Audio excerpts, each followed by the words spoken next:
quero agradecer aqui, presidente dessa comissão, a Ciro Gás. Acho que quando a gente fala em agricultura, e não somente a agricultura, mas a própria pecuária, nós estamos falando em alimento. Eu acho que toda atividade econômica, toda atividade que a gente existe nesse planeta, ela é importante, mas acredito que a alimentação, essa, para quem já tem dificuldade, a gente sabe disso e a gente está num risco muito grande. Quero agradecer aqui também em especial ao senador Zequinha por ter proposto essa audiência aqui para a gente poder discutir, que realmente no campo isso aí está gravado. O deputado Chuchu aqui também, nosso presidente da nossa comissão do Estado de Mato Grosso, onde a gente reside lá, nascido no Rio Grande, com essa disputa de catarinense aí, que não surgiu nem um gaúcho, né? Mas hoje a turma me pega de ser gaúcho, eu digo, gente, vamos mudar um pouco o termo, porque mais de metade da vida morando no Mato Grosso, digo, a gente no mínimo tem que ser matucho, né? Tem que ter um tanto de matogrossense também. Então a gente tem muita honra, lógico, de ter nascido no Rio Grande do Sul também. Aí, o Reise, que passou aqui rapidamente, o próprio Amin também, senador, o Chico, bem colocado, o Chico Rodrigues aqui, quando salientou muito essa questão de Autazes, salientou muito a questão aí ambiental colocada, indígena, e tem tudo ainda para gravar isso muito mais e tem também para se fazer a solução. E sabe-se que está dentro da casa, presidente. Está aqui hoje se discutindo a lei do licenciamento ambiental, que é ridículo que nós temos no Brasil, a dificuldade que é criada, a compra que existe de ideias aí de N outros países e ONGs que querem atrapalhar o nosso crescimento, e nós falamos em produção de alimento. Por isso que às vezes eu fico até preocupado que será que esses cidadãos, e que recentemente o abuso que fizeram na nossa sede aqui também, dizendo que soja não enche o prato, que o agro é fome, eu gostaria de saber do que essas pessoas se alimentam realmente, se não tem nada de agro no prato deles, ou no garfo, ou na colher, ou na mão, que é o mais fácil se alimentar, né? Quando a natureza chegou, o homem, o ser humano, era no dedo, era na unha.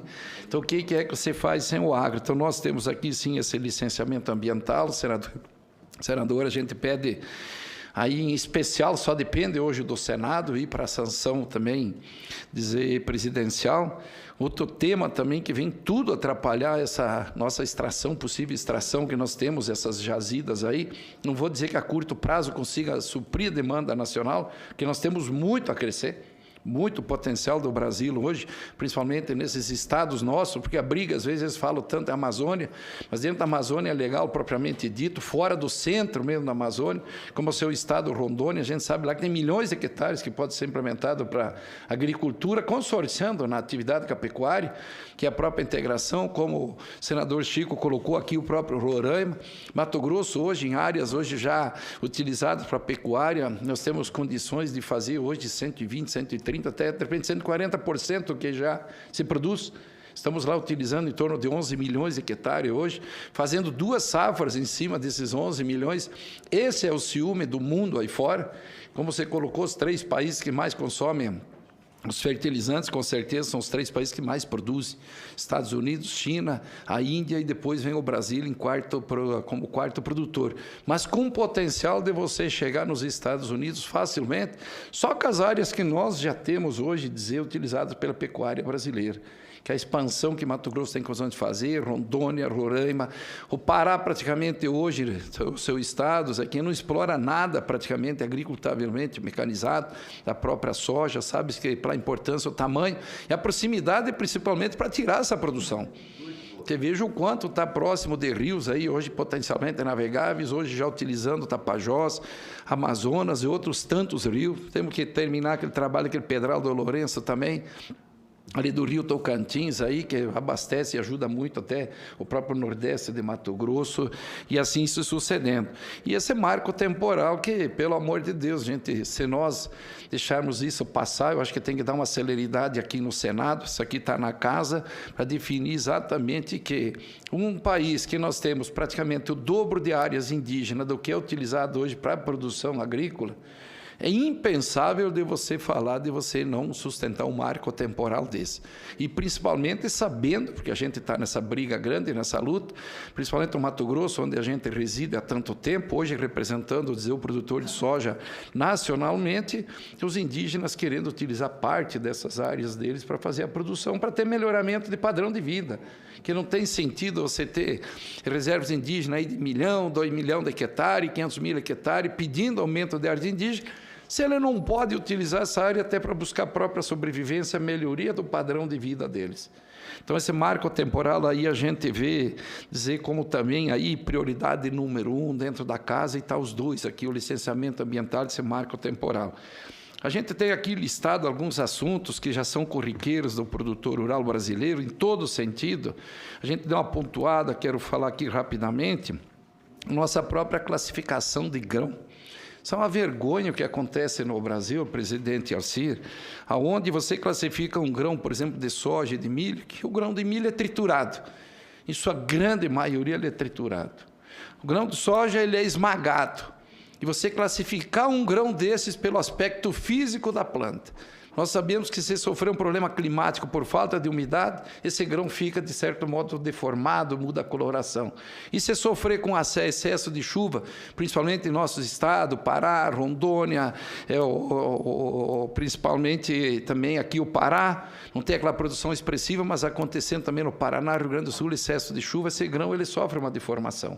Muda o aspecto físico dele. Você classificar esse grão pela aparência dele, que não é um grão de feijão que vai na gôndola do supermercado, que ele vai inteiro para a panela, não é um grão de arroz que vai inteiro.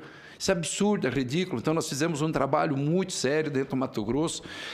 Quando eu estava ainda como presidente da ProSoja Mato Grosso, hoje dando continuidade de trabalho com a Universidade Federal de Mato Grosso, onde você mostra que aquele grão, por mais que ele sofreu uma deformação, que é o dito chamado grão avariado, ele mantém a mesma qualidade daquele grão bonitinho que está lá olhando ele, que não é consumido in natura.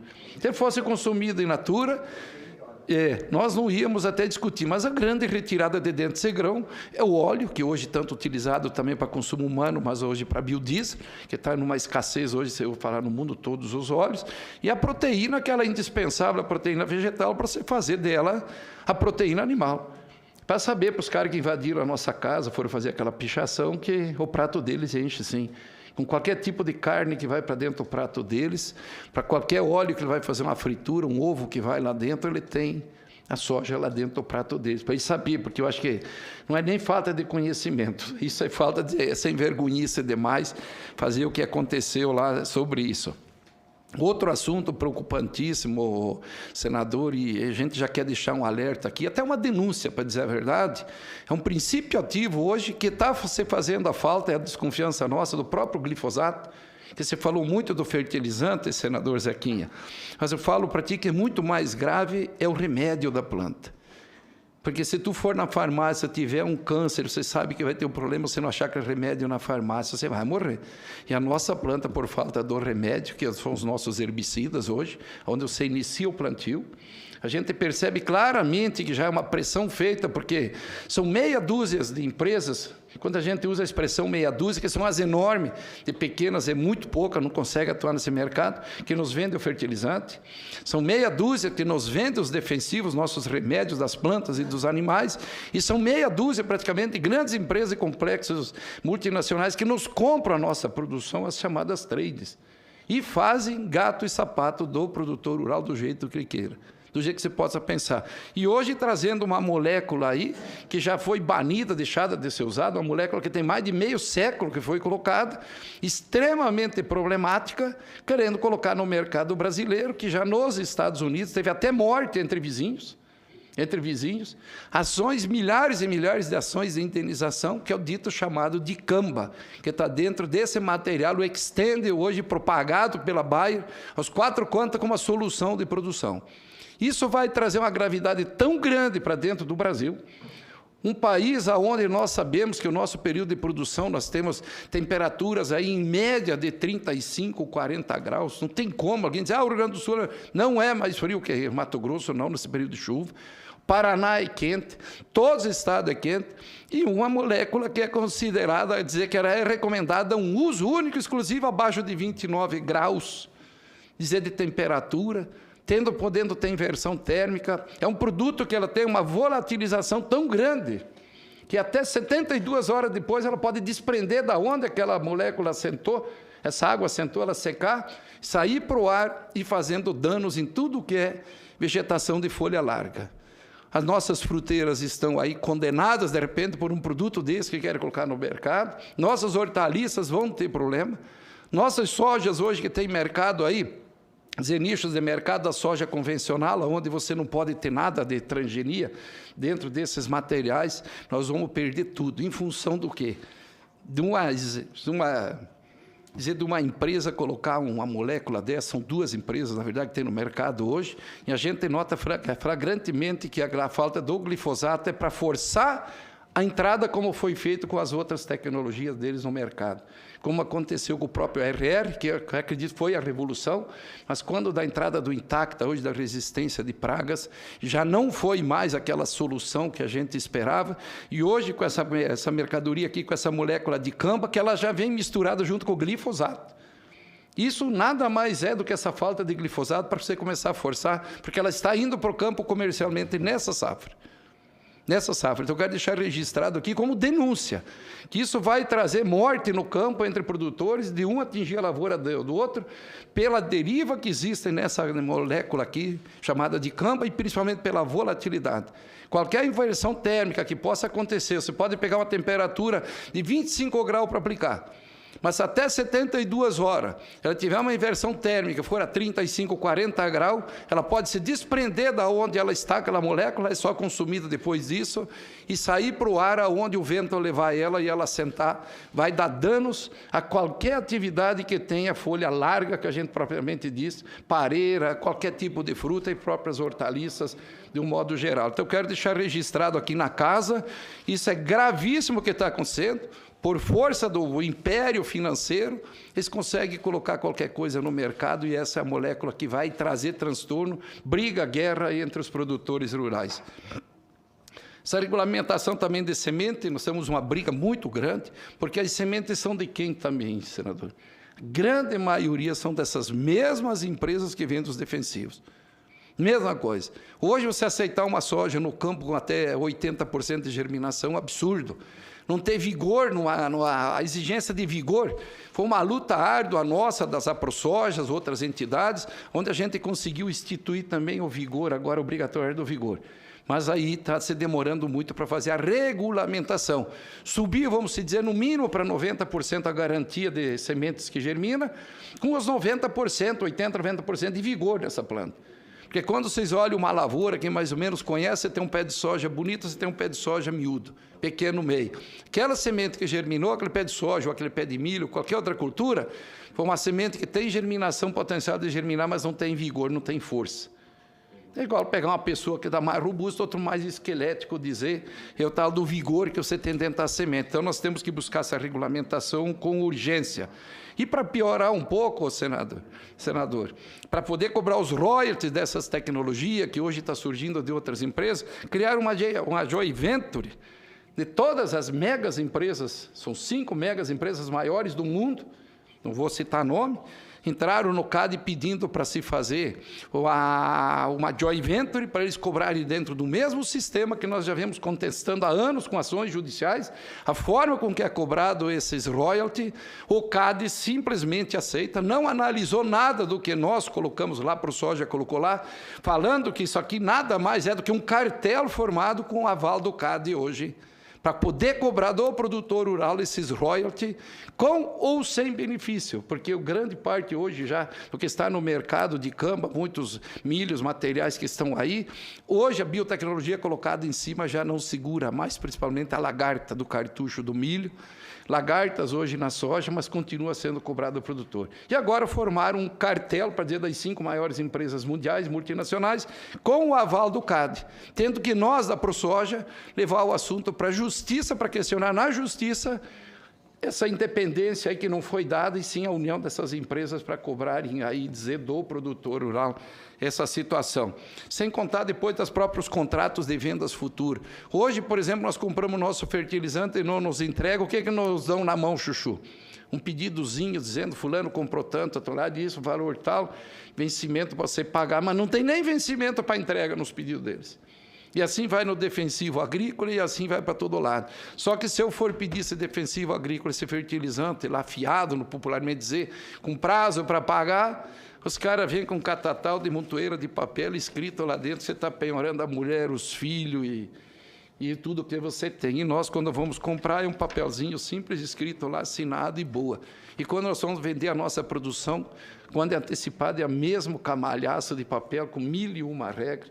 E o pior de tudo que a gente percebe é que quando você entra na justiça para questionar uma empresa dessas, nós não sabemos se vai levar 5, vai levar 10, vai levar 15 anos para decidir.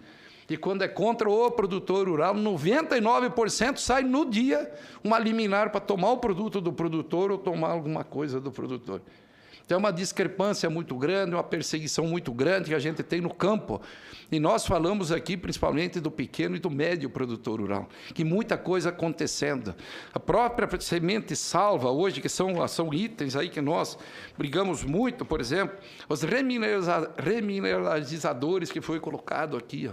É uma guerra dessas empresas que são donas das grandes jazidas no mundo, para não deixar acontecer nem pesquisa.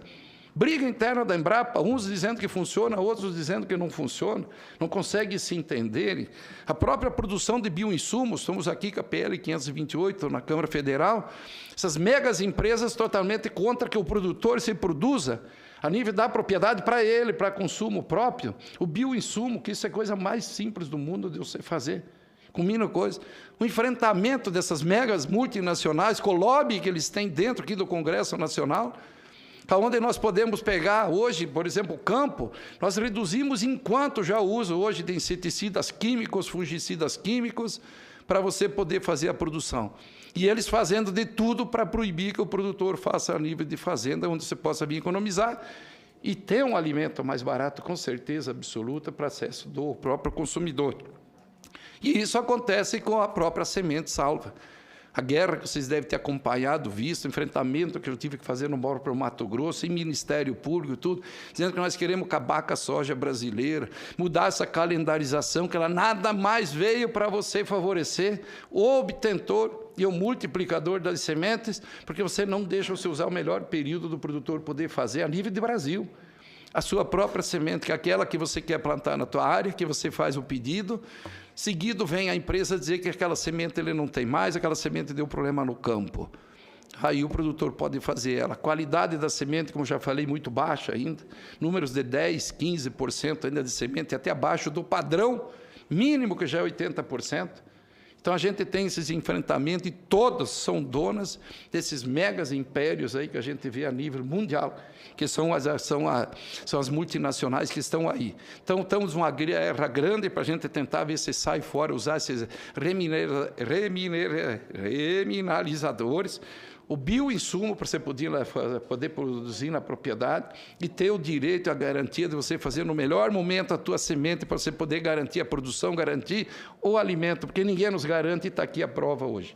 Está faltando o nosso fertilizante. O pior de tudo, está faltando os nossos defensivos. O ano passado já faltou na safra uma molécula chamada diquate. Quando cancelaram o paraquat, vocês viram a confusão que deu, que eram as duas, uma concorria com a outra. Hoje o diquate está valendo em torno de 120%, 130% de acréscimo em dólar, e não tem no mercado para suprir a demanda brasileira, porque faltou para mim o ano passado, na hora que eu precisava. E esse ano já tem ameaça da empresa que é dona dessa molécula aqui no Brasil, ela ficou, dizer mais abrangente só dela, de uma das multinacionais, não te garante o fornecimento, e o que vem para o ano que vem a gente tem muito mais preocupação. Assim como está faltando muitos e já cancelamentos de pedido, ou parte de pedido, de próprias outras moléculas aí para você combate, principalmente o próprio percevejo, que é outra praga que dá muito dano dentro da nossa atividade rural, dentro disso aí. Então, nós temos aqui também essa PL dos defensivos, hoje ela está ainda na Câmara Federal, é super importante, aonde você define o que o produtor pode fazer, onde traz aqui a PL 528 também, que é dos bioinsumos, aonde autoriza o produtor a fazer o seu próprio bioinsumo, que isso é uma economia enorme, porque se fala toda hora que o que se usa na agricultura é veneno, veneno, veneno. O que tem na farmácia que nós compramos também é veneno. E se alguém de vocês, ou qualquer um que esteja nos escutando, toma 5 litros de água potável agora, para ver se você acabaram morrendo também. Então, todo o excesso do que você fizer é veneno. Tanto aquilo que você compra na farmácia para o ser humano usar, chamado de remédio, o que nós usamos lá no animal, usamos na planta, também é o remédio da planta. Tudo é a questão de dose. Então, essa venda aí que fazem essa parafernália, essa lei dos defensivos, é mais veneno na nossa comida, gente. Não tem nada de veneno, ninguém é otário lá no campo, o produtor rural é otário de colocar além daquilo que precisa para você poder combater a praga, porque esses são produtos muito caros. Qualquer um que vai numa farmácia, você sabe, conforme o produto que você vai comprar, te custa o olho da cara. Qualquer tratamento de um câncer, de alguma coisa, custa o olho da cara. Ninguém vai lá comprar aquela caixa de remédio para querer jogar ela fora ou querer tomar 2, 3 por dia, essa recomendação é um comprimido. Isso acontece também no campo, gente. Então, esse uso dessa expressão, que estão colocando mais veneno na nossa comida, isso é uma mentira. Você usa o necessário para poder controlar e assegurar que você vá ter a produção e vá ter o alimento garantido, seja ele lá para animais, seja ele diretamente ao ser humano, que a grande maioria é transformado dentro do item, principalmente que nós representamos aqui, como o presidente da ProSoja Brasil, que é a soja, o carro-chefe hoje, até da nossa economia de exportação, de consumo e de produção, ele é transformado, sim, nas proteínas animais, ele está nos cosméticos, ele está em qualquer item que você possa imaginar, lá dentro daqueles remédios da farmácia, se você vai ler a bula, lá tem algum subproduto que tem origem da soja. Hoje são milhares de produtos aí que levam algum subproduto da soja.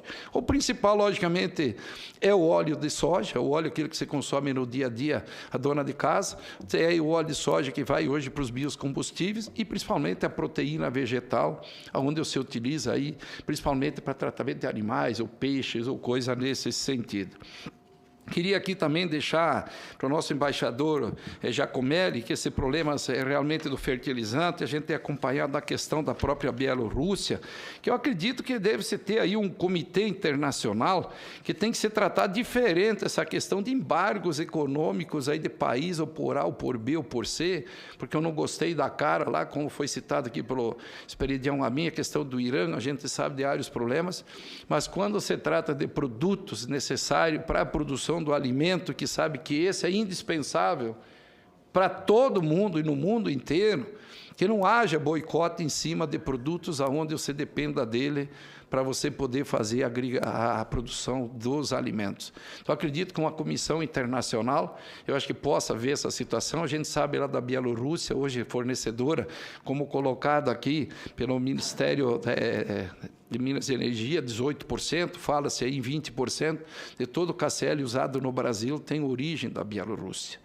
Isso não tem dúvida nenhuma. Então, acredito eu, embaixador Alex Giacomelli, que pode ser feito, sim, acho, alguma coisa a nível mundial, se buscar um entendimento que esses produtos extremamente necessários para poder manter a segurança de você fazer a produção agrícola ou pecuária, que seja assegurada de alguma forma, que não é um embargo de um país A, ou B ou C, que você vai tirar essa oportunidade, porque diretamente está atingindo o ser humano. E se tem algum motivo de existir um país, se existir um motivo de ter um mundo, se existir um motivo da existência, eu acho que tem que ser em favor de nós que estamos aqui. Que eu já cansei muito também de ouvir falar, discutimos muito essa questão ambiental, senador Aziz, que nós temos que pensar no futuro. Isso eu ouço desde pequeno. Aí toca a parte ambiental. E que futuro é esse que nunca chega? Nós estamos indo embora daqui uns dias, já estamos mais criadinhos. Aí vem nossos filhos lá no meio, vem nossos netos, tem que pensar no futuro. Futuro de quem? Qual o futuro? Quando é que vai chegar o futuro de alguém? Eu acho que nós temos que pensar no presente, sim, preservando para o futuro. Nós temos que usar. Eu vejo lá em Mato Grosso, onde a gente vive, com tantas belas paisagens, onde você possa fazer empreendimento, explorar turisticamente. Mas não pode, por causa ambiental, o nosso Pantanal não pode. O que tem aqui Estados Unidos, aqui em Miami, como é que é o estado aí, a Califórnia, Flórida.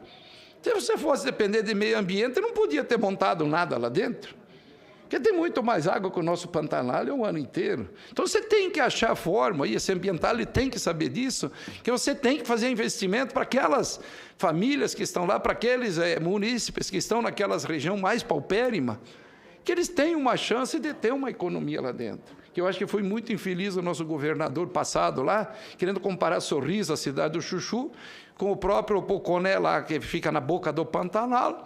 Aí eu pedi para o governador se quer faça o quê? Que fazer do Poconé um Sorriso até é fácil, mas fazer Sorriso virar Poconé você não vai conseguir fazer, não.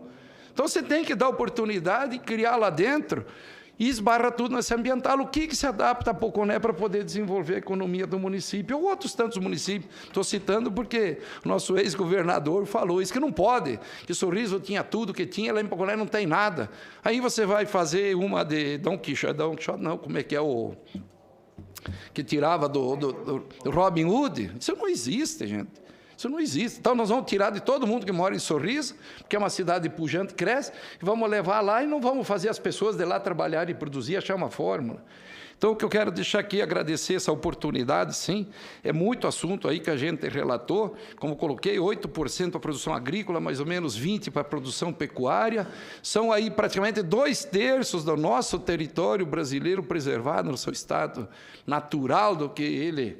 Quando chegaram aqui em 1500, não sei se vocês já decidiram a briga de Pedro Álvares Cabral e Cristóvão Colombo, acho que foi lá que sei que foi as brigas que teve lá do passado, mas enfim, está em estado natural e a gente tem que ficar ouvindo esse lobby, principalmente de grandes empresas, que o europeu não quer, porque o europeu não quer, o europeu não quer. Se ele não quer, ele que planta as árvores lá na área deles. Eles têm as terras deles, eles derrubaram 200 anos atrás, fizeram a conversão, mas a terra aceita uma árvore em qualquer época, em qualquer dia, eles podem plantar muito bem, fazer as APP e principalmente adotar o nosso código florestal lá, se eles querem muito e achar que essa árvore é tão importante para a sobrevivência, façam no território deles. Agora que eu não admito empresas aqui, sem citar o assunto da própria moratória da nossa produção, hoje a nível de Brasil, antes instituída só na Amazônia, lá a região de vocês também, Rondônia, dizer que o europeu não vai comprar mais nada do teu direito que você tem de abrir uma área desde 2008 para cá, hoje estendida em todo o Cerrado brasileiro, e com certeza vai chegar nos Pampas do Sul, que a gente sabe que está entrando soja também, descendo mais e a produção vai indo. Porque a tecnologia está aí para ser aplicada, as pesquisas elas existem, hoje conseguimos produzir com menos umidade do que se produzia antigamente, o Mato Piba, do modo geral, inclusive na segunda-feira vou participar de um evento na Assembleia, lá no Piauí, em Teresina, onde alguém falasse que Piauí, 15, 20 anos atrás, produzia alguma coisa de escala comercial e hoje está lá produzindo, e muito. E assim veio Maranhão, e assim veio a Bahia. Mato Grosso, bom, se tu fosse atrás de pesquisas, o Cerrado brasileiro estava condenado a não ter nada. E é onde está se produzindo. Então, a grande inveja é essa, que cada hectare que você faça dentro da Amazônia é legal, principalmente onde você tem mais umidade, você tira 2 safras por período chuvoso. 2 safras em grande maioria. Esses estados que eu falei, Rondônia, o próprio Roraima, o próprio Pará, parte hoje do próprio Mato Piba já consegue fazer 2 safras, aqui Goiás, parte do Paraná, e é o que inveja o mundo, porque qualquer um daqueles 3 países aí, são raras as exceções em algum canto que eles consigam fazer 2 safras no ano, porque o clima deles não favorece. Não favorece. Então, senador, eu quero elogiar aqui novamente, senador Zequinha, aqui pela sua propositura. O problema é grave, a falta hoje do fertilizante, ela vai ajudar a quebrar a nossa safra, mas o defensivo agrícola, ele é muito mais essencial, porque você pode perder 100%. A praga pode vir te comer toda ela, a doença pode também matar a tua planta, com certeza, e se você não tiver o principal produto, que já se falou tanto nesse mundo, para querer bulir ele, o glifosato, aí os caras vão saber o que é fome. Porque a agricultura moderna que a gente faz hoje, essa agricultura com plantio direto, que praticamente 100% do território brasileiro é feito, que não é possível você fazer em grande parte aí do mundo lá fora, que é feita, ele ainda é o item principal que nós temos para poder fazer a nossa agricultura. E a gente vê mais como boicote o fornecimento dele, em cima disso. Então, hoje, o defensivo é o nosso remédio das plantas, ele é o grande risco da gente ter uma quebra muito grande de safra, se realmente se configurar a falta dele nesse período. E se pensar, como falou na nossa segunda safra, que já vem na sequência, Quando é final de dezembro, o Mato Grosso já está plantando. Esse ano plantamos cedo, algodão, o milho. Janeiro inteiro nós vamos ter aí uma grande safra aí, se Deus quiser, por conta de clima, nessa safra que está aí. Agora, se nós não recebermos principalmente os nitrogenados, aquele que vai hoje nas panículas, que o milho é uma panícula, como vai no nosso arroz, como foi colocado lá no sul do Brasil, mesmo Mato Grosso plantando outros estados, aí o problema vai agravar muito nessa segunda safra, tanto no defensivo como no fertilizante, porque o fertilizante, o nitrogenado, esse é muito mais fundamental do que você usa na soja, o fósforo ou o potássio, que isso você tem economia. O nitrogenado não tem economia, você coloca e ele vai embora. A planta utiliza na hora, esse você não consegue reter ele no solo, nada, zero. Você usa a planta, coloca a planta, é na ar, no momento, que é poucos dias você já sumiu aquele nitrogenado, a planta tem que absorver. E se ele não tiver, compromete muito a nossa safra de milho brasileira, que já sofreu um baque grande por falta de chuva, por falta de umidade, agora nessa safra recém-terminada de colher. Obrigado aí, senador. Eu sei que o tempo urge, mas o assunto, hoje nós falamos aqui de garantia e sustentabilidade alimentar hoje da população mundial, que o Brasil não produz só para ele. Nós produzimos aí para mais 1 bilhão de pessoas, mais ou menos, fora do Brasil ainda, alimentos. Obrigado pela oportunidade.